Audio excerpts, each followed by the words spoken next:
Assalamualaikum warahmatullahi wabarakatuh. Inilah hadis dan kisah yang diambil dari kitab Annal al-Hadits fi Hikayat al-Hadis, atau 200 motivasi Nabi dan kisah inspiratif pembangun jiwa. Sebuah karya dari Asamarkandi. Selamat menyimak. Keutamaan mencintai orang miskin. Anas berkata, Rasulullah bersabda, "Ya Allah, hidupkanlah aku dalam keadaan miskin, matikan aku dalam keadaan miskin, dan kumpulkan aku bersama golongan orang-orang miskin." Anas berkata, Aisyah berkata, "Mengapa demikian wahai Rasulullah?" Rasulullah bersabda, "Mereka masuk surga sebelum orang-orang kaya, sejauh 40 musim gugur." Wahai Aisyah, janganlah engkau pernah menolak permintaan orang-orang miskin, meskipun hanya dengan sebiji kurma. Wahai Aisyah, cintailah orang miskin, dan dekatilah mereka. Niscaya Allah akan mendekatimu pada hari kiamat. Hadis riwayat OTT, Tirmidzi, dan Al-Hakim. Kisah sufi termiskin di dunia.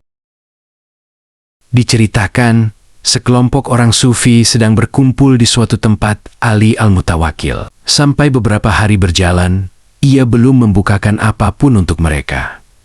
Mereka kelelahan. Salah seorang dari mereka hendak berwudu. Terlintas di pikiran salah seorang dari mereka bahwa di ruang salat si fakir ini pasti ada sesuatu yang bersifat duniawi.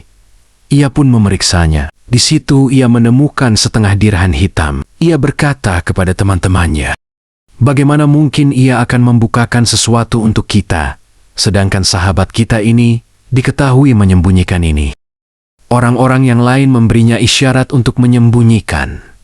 Tidak lama kemudian, si fakir masuk dari pintu. Ia mengemasi barang-barangnya dan berniat pergi. Ada yang bertanya, "Mengapa engkau hendak pergi?" Ia menjawab, "Karena kalian telah merusak hujahku."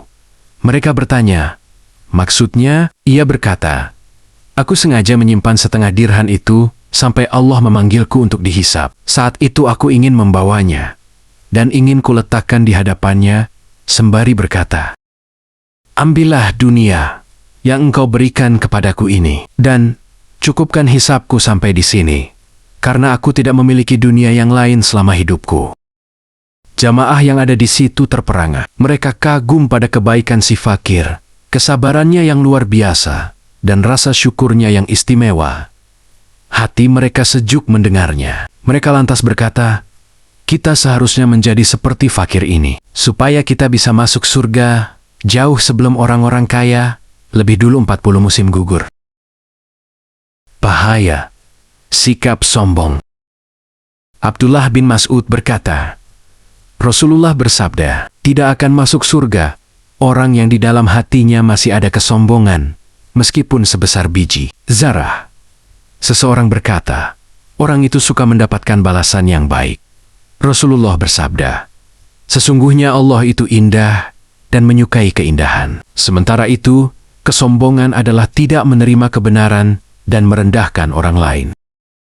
Harun ar-Rasyid belajar kepada Imam Malik. Diceritakan, ingin mendengarkan kitab Al-Muwatta dari Imam Malik. Khalifah ar-Rasyid ingin sang imam datang kepadanya. Imam Malik berkata, "Nafi menceritakan kepadaku dari Ibnu Umar, dari Rasulullah. Beliau bersabda, ilmu itu didatangi, bukan didatangkan." Ar-Rasyid berkata, "Kalau begitu, kami datang ke rumahmu. Selanjutnya, didatangkanlah binatang tunggangan untuk ia tumpangi." Imam Malik berkata, "Nafi menceritakan kepadaku dari Ibnu Umar, dari Rasulullah bersabda, barang siapa mengayunkan langkah kakinya untuk menuntut ilmu, maka Allah mencatat untuknya 1000 kebaikan untuk setiap langkahnya. Selain itu, malaikat membentangkan sayapnya bagi penuntut ilmu sebagai bentuk keridhaan atas perbuatan yang dilakukan." Ar-Rasyid berkata, "Kami akan berjalan kaki ke rumahmu." Ia pun berjalan. Ketika hendak duduk, diambilkanlah untuknya kursi. Lalu ia duduk.